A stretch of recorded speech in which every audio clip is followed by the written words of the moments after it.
thank you guys for supporting the show and just being the best club in Chicago.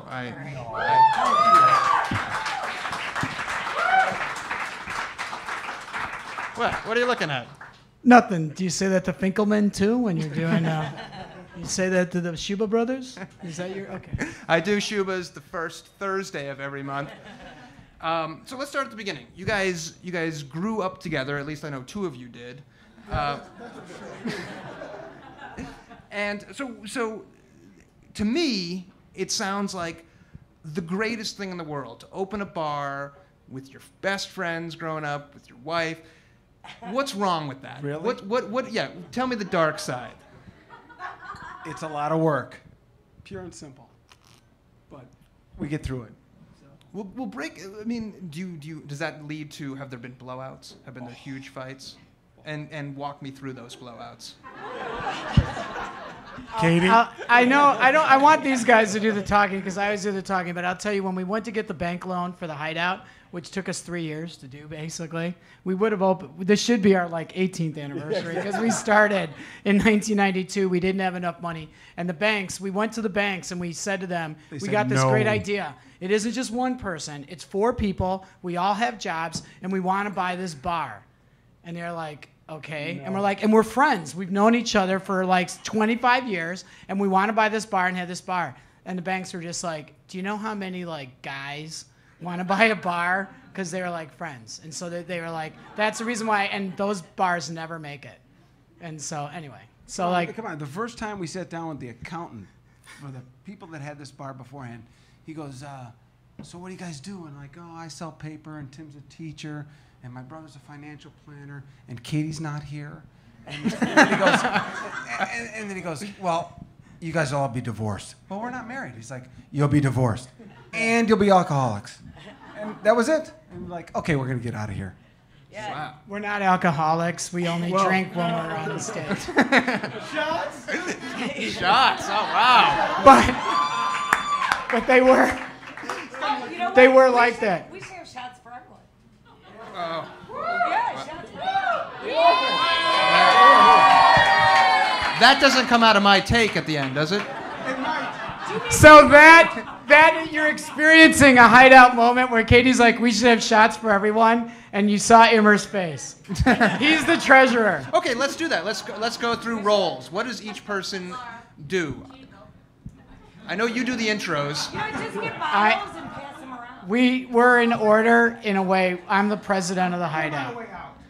So I have the position that had the least amount of responsibilities. And so I'm the president. I'm the vice president, which picks up his butt all the time. No. I staff the place and order everything, and I'm Johnny Trashman, basically. The booze. You handle the booze. I handle the booze. Yeah, all right. So. I'm the secretary. How those notes going? Yeah. I get to handle the cash. It's a good position to be in. So, Katie, your dad used to hang out at the Hideout before it became the Hideout. No. That's what are you talking about? This you guys have spoken about this in public. Yeah, my dad was a regular. And he wouldn't tell me where the bar was. And so basically for, I don't know, 2 years. How come you can't use the mic? Every guest I've had on in 4 years. Because I have such a big mouth.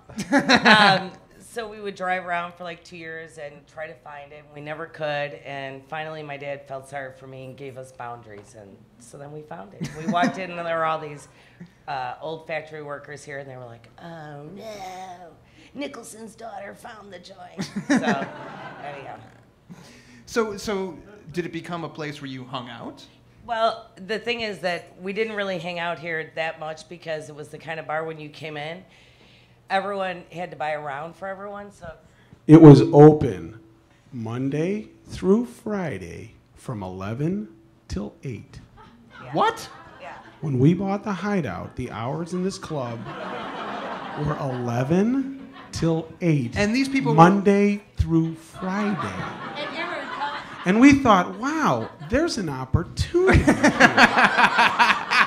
This place isn't even open on Saturday. Wow. Wait a minute. These were It the took people. us 3 years to buy it. These were the people working in the factories, and they would just go over during their lunch hour or during other parts of the day. Or after hours. Actually, it was open at 6 in the morning.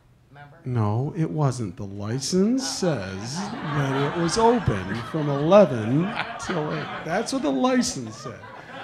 There's tons of stories about the years when Tim used to bartend, and then Tim used to clean up, and then Tim used to go home, and the next day Ick used to bartend, and then he had to clean up, then Katie had to bar. So we really, when we started 1997, this was the entire staff right here. This is it. And you can see how well it took off from there. I mean, we were bouncing all over the place. So that's it. But yeah, we bartend, we'd clean the place, and then we'd go back and do it the next day. So it was crazy. Do you remember the first week and what you expected and how it differed from what you might have expected? We knew what we were getting into. When Katie walked into the Woman's John and could see down to the floor. Right through the floor. To the dirt. Like, we need a new John. I'm like, okay. So we closed the Women's John and then rebuilt it for the women. So. Did people come immediately? Were there bands Nobody that people wanted came. to play? Well, maybe, but we didn't have a sound system and we weren't on the map, so nobody came. We came. We got pizza oven and we, decided to get, You had a frozen pizza. Where's the pizza oven now? It was lost during the construction. But we were going to sell pizzas, That worked out real well because we ate them all. Because there's nobody else in here, Devil in the Wood Pile played in here for what, 12 years? I mean, the first 3 years, the only guys sitting in here were me, Emmer, and Tim. Like, we're paying these guys $75 to be here, and we got to pay them? This is ridiculous, So when did you feel the Hideout became the Hideout, became this place which is what it is now, which is just a really, I don't know, not just a music bar, but a great community? When did that seem to click for you? I actually think since the beginning. I mean, because when we went to the bank, we had to write a business plan. They were like, well, where's your business plan? And we were like, oh, right, business plan. So we went to Weeds, our idols, that bar Weeds. And we were like, did you guys ever do a business plan? And they gave us a book. So we took the book home and wrote the business plan. And what we wrote was that we wanted the bar to be... The book was called Do You Want to Buy a Bar? And Sergio Mayora, his cousin at Weeds. Wait, speaking of still Sergio, there, he gave us do this our book shots. and he goes, check this out. we should do... Tim's already done his shot.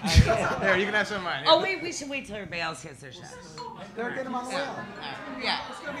Cheers. Cheers. Roast. Sorry, folks. So in the business plan, we said we wanted it to be like a community house, and that Tim called it a salon, and that people would have their weddings, funerals, bar mitzvahs, first communions, and actually there's a woman here, she's getting married in a month, and so from the beginning that was kind of, we wanted it to be a place that people could kind of experiment with things they wanted to do. So someone came to us and they said, I've always wanted to do a production of Little Shop of Horrors, and so we're like, cool, do it, so. It's kind of like we didn't want to be the bar that had like the cutting edge band. We wanted to be the bar that the cutting edge band and the other person from the other band got married together. Whatever. We wanted to be like the community house for like the music community that circulates around. But the more lo- than just a place where a show takes place. But the loan officer actually physically drove by and then called me and said no. So there was we got 50% of the loan. The other 50% came from the Tim, Mike, Jim, and Katie savings and loan. That's why it took us like 3 years on a public school teacher salary. Yeah. We've only had two fights here. One was, remember, with the city workers? No. A million of those. But and I was like, you're not tearing up this joint. This is my first communion money's in this. I mean, seriously, it was like our life savings, Wow. right? Yeah. So everybody knows about Nico Case, Andrew Bird. People know these names. They know they got their starts here. Do you tell us about their early days? Not necessarily those two in particular, but how did you see something in them that you said, this person is going to become a very big name in the No, music but world? what it is that they, again, it was just people who had these ideas and they wanted to do certain things. So like Kelly and Nico and Kelly wanted to do for Halloween, they wanted to be Heart, so they were like, cool, do it, But it was mostly just if people were sincere, I think, and genuine, then we let them do what they wanted to do. But did we see the talent in them? There are many nights here that they're just magical moments. You just sit there and you think, oh my God. And oftentimes, I'll tell you, it's when we're in the room and there's like 12 people here. And it's like, oh my God, everyone should be here. And it's, like even Andrew and Nico, it didn't start out that there was, 200 people here. My favorite night at the Hideout ever, it must have been 10 years ago, and it was a blizzard, or there was a big, huge snowstorm, and Mark Eitzel was playing, which normally would have drawn a huge crowd. But most people didn't want to go out, and for some reason, my wife and I were crazy enough, and we decided we'll go out. And it was, the street was plowed. We had plenty of salt on that thing. So We're the first street plowed in the city. We're always open during a blizzard. That's easy. it's just getting to the street. Right. But it was like being in the coziest living room in Chicago. I love Mark Eitzel. And I mean, is that what you're talking about? Those kind of special nights? Come on, Katie had plans to put a fireplace in here. You want a living room? She wanted a fireplace. I'm like, nah, I don't think it's gonna work. I really don't. They're not gonna go for that. Come on, Tim. I know, Tim's so I'm trying to let the other guys speak because I talk all the time, but that was our effort. We were very conscious. The house in the front was built in the 1890s, and it was a house, and then it became an illegal bar in the 1920s. And so we wanted to keep the idea that you're actually seeing somebody in a house, and that you're actually like seeing this really something amazing illegal show in a house, and it would borderline illegal. And that's something we actually kind of like. We like the fact that music, or it might be dangerous, or it might not be mainstream, or something like that. No, originally we put drywall and baseboard on those doors right there. So when people walked in and were like, "Now, there's a band playing here," and we're like, that was was our big idea. Is that we put drywall over the doors there, Bright group, so that huh? like it didn't look like a door. And so you would walk into the Hideout and you would just see the front bar and it'd be all drywalled, and you'd go, wow, this is a really little bar. And then you'd open up the drywall part and you'd go, oh my God, there's a stage back here. And like 20 people like smash their noses on the drywall door. Are there times now when it's 3 a.m. and you're here and you think, what, you're not here at 3 a.m. anymore? Really? "No." I am. Staff, thank you. Yes, he is. I'm Okay. here. Are there times when you're like, what the hell am I doing? He wants to know, where the hell are we going? We're going out, right? Katie calls me on my cell phone or texts me and says, what the hell are you thinking? All right, if that's your question. I'm sitting here at 3 a.m. with the staff telling them stories about how awesome this is. So and they're just like, thank you, Tim, that was great. Nico played here, great, in 1982, or 92, great, And so, no, I still think that what we're doing is really great. Well, what is your relationship with, I don't even know what you call this area of town. There is no name. No man's land. No man. So what's your relationship with the cops, with the garbage trucks? It always seems good. Oh, really good. This one of my favorite stories. This one night, Thurston Moore was playing here, and so this cop shows, and it was really crowded. This cop shows up, and we're really nervous, like, oh my God, So he nervous. Yeah, he comes in through he comes in through the back door, and I'm like, officer, capacity. He said, oh no, I'm a huge fan of Thurston Moore. I just want, and he came back and picked him up because Thurston couldn't get a cab. So he called the cop, and the cop came back, picked him up, and took him back to his hotel.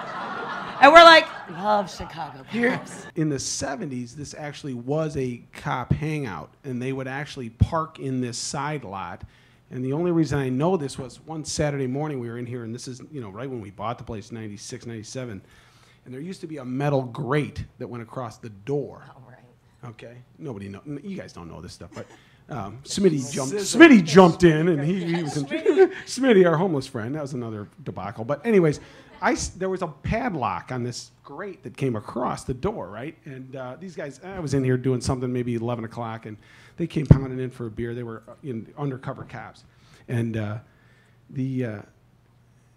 said, you know, do you guys know anybody that used to hang out here? He goes, oh yeah. We used to hang out here all the time. We used to park in here, and there used to be a grill back here, right? This is a restaurant, and in the 60s and 70s, you had to get here at 10:30 in the morning on Fridays, right, to get in line to get the beef sandwich. Wow. Right? It's legit. Italian beef. And the only other story I know about the beef sandwich was that the guy who owns the Kane County Cougars out west, he still wants the recipe, and the family won't give it to him. I didn't even know that story. But anyways, so I said to this cop, I pulled this big padlock off the door, the metal grate, and I said, I'll give a beer to anybody who can open this padlock, you know. And I gave it to the guy, and he pulls out this ring of keys, and I'm talking, you know, I mean, just this huge ring of keys, and he's looking, and he picks the key, puts it in the lock, click. And I'm like, wow, maybe we should change the padlock. Well, and listen, I think everybody has shots. Did you guys get your shots? We don't have shots anymore, but